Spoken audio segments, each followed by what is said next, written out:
बड़ा ऊ। जब मैं बोलती हूँ ऊ, इट्स मीन कि ऊ को बोलने में दुगना समय लग रहा है, तो उसमें मात्रा कौन सी आती है? बड़े ऊ की। जब डबल समय लग रहा है, गुड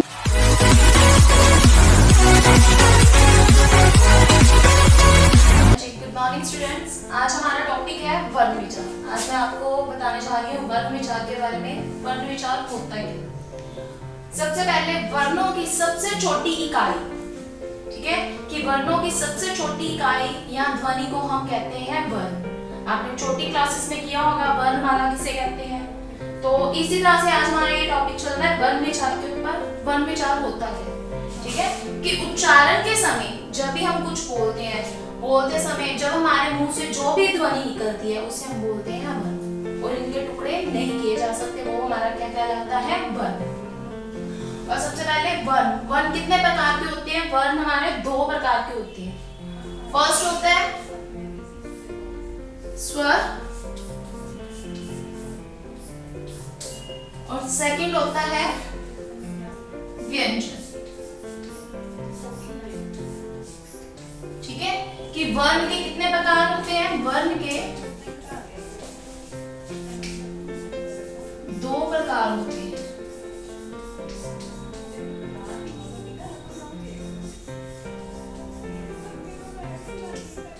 नंबर वन स्वर और नंबर टू व्यंजन। स्वर, स्वर हमारे क्या होते हैं? स्वर वे स्वर कहलाते हैं जिनको बोलते समय हमारे मुख से बिना किसी रुकावट के ध्वनि निकलती है, उन्हें हम स्वर बोलते हैं। कि ऐसी ध्वनियां जिनको उच्चारण करते समय, कि बोलते समय हमारे मुख से बिना किसी रुकावट के ध्वनि बाहर निकले, उन्हें हम स्वर कहते हैं। स्वर, स्वर जैसे हम छोटी क्लासेस में करते आए हैं, अ आ। स्वर हमारे टोटल होते हैं 11 स्वर होते हैं, ठीक है। 11 स्वर जैसे अ, आ, ई, ए, उ, री, ए, आई, ओ, आओ। ठीक है जी, ये टोटल होती है 11 स्वर। उसके बाद आते हैं हमारे 11 स्वर जिनको आप मात्राएं भी बोलते हैं। अ की कोई मात्रा नहीं होती। उसके बाद आ, ई, इसके प्रोनाउंसिएशन के समय आपको पता चल जाता है। ई, जब मैं ई बोलती हूँ, इट्स मीन ये छोटी ई की मात्रा लगती है, ई की मात्रा, ठीक है। ई, बड़ी ई। उ, छोटा ऊ, बड़ा ऊ। जब मैं बोलती हूँ ऊ, इट्स मीन कि ऊ को बोलने में दुगना समय लग रहा है, तो उसमें मात्रा कौन सी आती है? बड़े ऊ की। जब डबल समय लग रहा है, दुगना समय लग रहा है, तो वो हमारा क्या कहलाएगा? ऊ। री, री की मात्रा जैसे हम नीचे सी बनाते हैं, ठीक है, उसे हम बोलते हैं री। री यानी कि पदेन, कि जब हम वर्ण के पैर में, पदेन मींस पैर में, कि उसके पैर में जब हम र लगाते हैं उसको हम बोलते हैं री। उसके बाद ए, देन उसके बाद आता है अय। अय बोलते हैं, अय में डबल ए लग जाती है जैसे, ठीक है, इट्स अय। देन उसके बाद ओ, आओ, आओ में डबल ओ, ठीक है। तो ये हमारे क्या होंगे? स्वर। हमारे टोटल कितने स्वर होते हैं? 11 स्वर होते हैं। अब इन 11 स्वर को भी आगे क्या किया गया है? इन स्वरों को ही आगे और विभाजित किया गया है, जिनके कितने प्रकार होते हैं? स्वर के 3 प्रकार होते हैं आगे। ये हो गए आपके स्वर, जिनको आप मात्राएं भी बोलते हैं। देन स्वर, स्वर के कितने भेद होते हैं आगे? स्वर को हम वोवल्स भी बोलते हैं। स्वर के आगे 3 भेद होते हैं।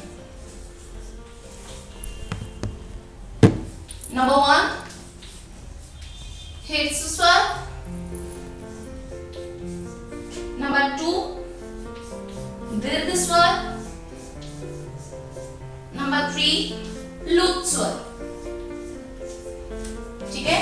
ये याद रखना है कि वर्ण कितने होते हैं? वर्ण 2 प्रकार के होते हैं, स्वर और व्यंजन। स्वर, स्वर हमारे होते हैं 11 स्वर होते हैं। आगे स्वर व्यंजन के भी आगे भेद दिए जाते हैं। स्वर के टोटल कितने होते हैं? स्वर के 3 भेद होते हैं, जैसे हीर्घ स्वर, दीर्घ स्वर और प्लुत स्वर। हीर्घ स्वर वे स्वर कहलाते हैं जिनको बोलने में कम समय लगता है। अभी हमने अ, आ, ई ये मात्राएं की, ये स्वर की है, इनके ही आगे इनको पार्ट्स में डिवाइड किया गया, जैसे हीर्घ स्वर। हीर्घ स्वर वे स्वर कहलाते हैं जिनको बोलने में कम समय लगता है। ठीक है, जिसको बोलने में कम समय लगे उसे हम बोलते हैं हीर्घ स्वर। देन उसके बाद आता है दीर्घ स्वर। दीर्घ स्वर वे स्वर कहलाते हैं जिनको बोलने में दुगना समय लगता है, उनको हम बोलते हैं दीर्घ स्वर। दुगना समय। और हमारा थर्ड पार्ट है प्लुत स्वर। प्लुत स्वर ये तकरीबन मोस्टली संस्कृत भाषा में ही यूज किया जाता है, इनका हिंदी भाषा में कम प्रयोग लाया जाता है। प्लुत स्वर वे स्वर कहलाते हैं जिनको बोलने में तिगुना समय लगे। तिगुना यानी कि 3 गुना ज्यादा समय लगे, उसको हम बोलते हैं प्लुत स्वर। ठीक है जी, तो ये हमारा हो गया टॉपिक स्वर। स्वर से रिलेटेड टॉपिक हो गया कि स्वर को आगे 3 भागों में डिवाइड किया गया है, हीर्घ स्वर, दीर्घ स्वर, प्लुत स्वर। हीर्घ स्वर यानी कि जिनको बोलने में कम समय लगे उसे हम हीर्घ स्वर बोलते हैं। जैसे हीर्घ स्वर में आते हैं जैसे अ, छोटी ई, ठीक है, अ, ई, उ, ठीक है, अ, ई, उ, री। इन स्वर को बोलने में कम समय लगा तो उनको हमने बोला हीर्घ स्वर। दीर्घ स्वर में क्या होता है? जब इनको बोलने में दुगना समय लग जाए, अब इनसे दुगना डबल समय लग जाए, उनको हम बोलते हैं दीर्घ स्वर। जैसे आ, ई। अब देखो मैंने हीर्घ स्वर में ऊपर बोला था ई, यानी कि थोड़ा सा समय लगा। अब नीचे दीर्घ स्वर में मैं बोल रही हूँ ई, यानी कि डबल समय लगा, दुगना समय लगा। तो क्या बन गया? आ, ई, उ।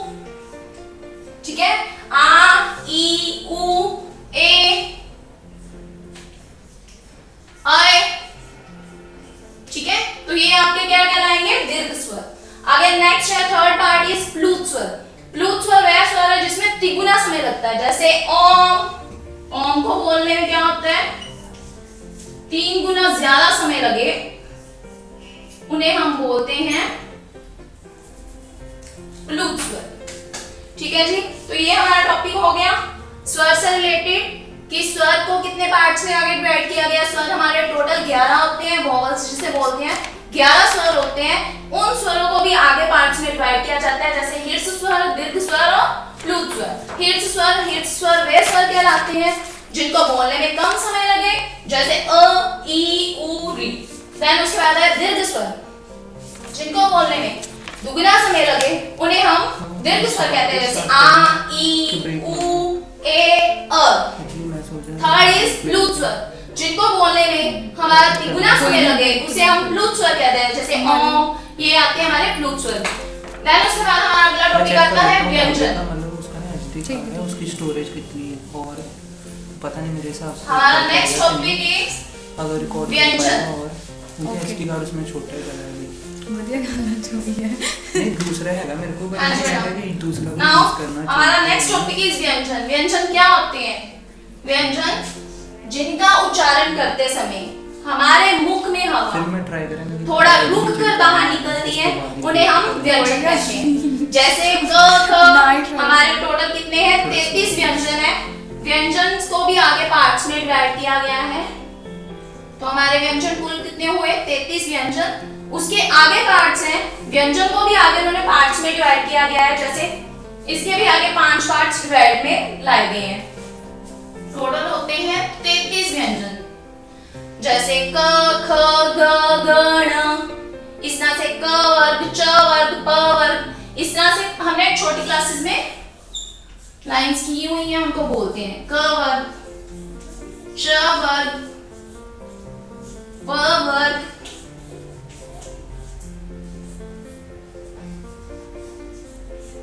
त वर्ग। ठीक है, इस तरह से इन लाइंस को डिवाइड में लाया गया, तो इनको हम बोलते हैं व्यंजन, कि जिनका उच्चारण करते समय हम हमारे मुख में से थोड़ी रुक कर बाहर निकलती है, उनको हम व्यंजन कहते हैं। ठीक है जी, तो ये आज हमारा आज का टॉपिक था स्वर और व्यंजन। ठीक है जी, थैंक यू बेटा।